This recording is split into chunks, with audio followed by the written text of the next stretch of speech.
Chapter 30 on Pinocchio by C. Coletti. Why there was no party. Of course, Pinocchio was in a great hurry to go out and invite all of his friends to the party. But when he asked the fairy's permission, she said, "Yes, you may go, but be sure to return before nightfall. I promise to be back within an hour," answered Pepe. Be careful, Pinocchio. Boys are quick to make promises, but are sometimes slow about keeping them. But I'm not like other boys. When I say a thing, I mean it. We shall see. But if you disobey me so much, the worse for you. Oh, I've learned my lesson.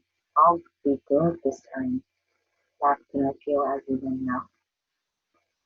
In an hour, nearly all of his friends had been invited. Some accepted at once, others hovered by a little, until they heard of all the good things to eat, when they ended by saying, "I'll be there sure." Now you must know that Pinocchio had one schoolmate whom he liked very much.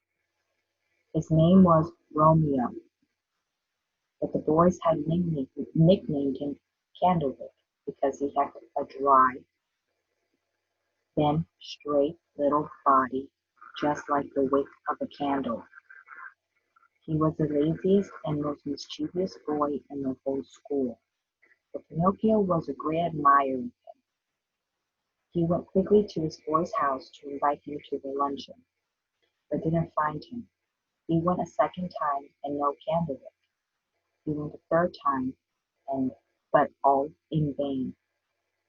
He sought for him high and low, and last found him hidden under the porch of his farmer's house. "What are you doing here?" asked Pinocchio. "I am waiting until midnight." "So what? So that I can go away." "Where are you going?" "Oh, a great way off. I have been to your house 3 times to look for you. What did you want with me? Haven't you heard of the good luck that has befallen me?" "What is it?" "Tomorrow I shall cease to be a puppet and shall become a real boy, just like you and the rest. May it do you good tomorrow. Therefore, I want you to come to a party at my house." "But I told you I was going away tonight." "At what hour?" "Very shortly."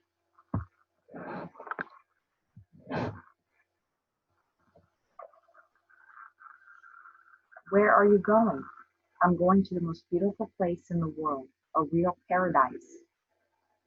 "What is its name?" "It's called Playtime Land. Maybe you'd like to go too." "I No, indeed. That's where we're that's where you're wrong, Pinocchio. Take my word for it, you'll never regret it.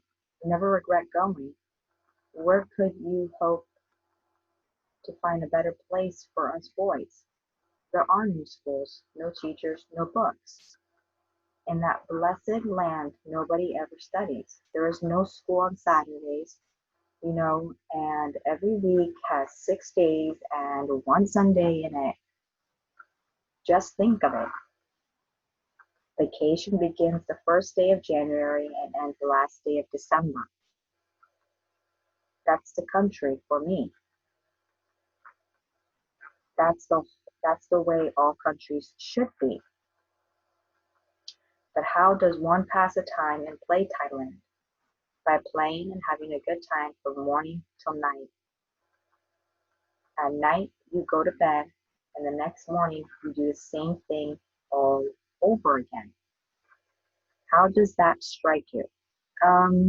Said Pinocchio, then nodded his head slowly as if to say, "It is the sort of life I should like to lead." "Then will you come with me? Yes or no?" "No, no, not by any means. I have promised my fairy to be a good boy, and I wish to keep my word. And now that the sun is setting, I must go home at once. So goodbye and a pleasant journey. What's your hurry, my what's your hurry? My good fairy wants me to be home before night. Oh, wait 2 minutes, can't you?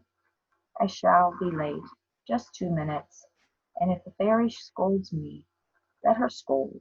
When she gets tired, she will stop, said the bad boy. How are you going by yourself or with company? By myself? Why, there'll be at least 100 boys. Are you going on foot? No, a carriage is coming after a while. How I should like to see it. Why? Oh, because I want to watch you all start. Wait here a little while and you'll see it. No, no, I must return home. Just another 2 minutes. I've waited too long now. The fairy will be alarmed about me. Poor fairy. Is she afraid the rats will eat you? But tell me, said Pinocchio, are you sure that in this country there is no school? Not the shadow of one, and no teachers, not one, and you are not obliged to study? Never, never, never? What a delightful country, said Pinocchio longingly. I have never been there, yet I know just how nice it would be. Then why don't you come along? It is useless to tempt me. I have promised the fairy to be a good boy, and I must keep my word. Then goodbye, and give my regards to the other schoolboys. Goodbye, Candlewick. A pleasant journey, and remember with your friends sometimes. With this, the puppet took 2 steps toward home. Then he stopped, and turning asked, "But are you perfectly sure that there are 6 Saturdays in the week and only one Sunday?" "Perfectly sure."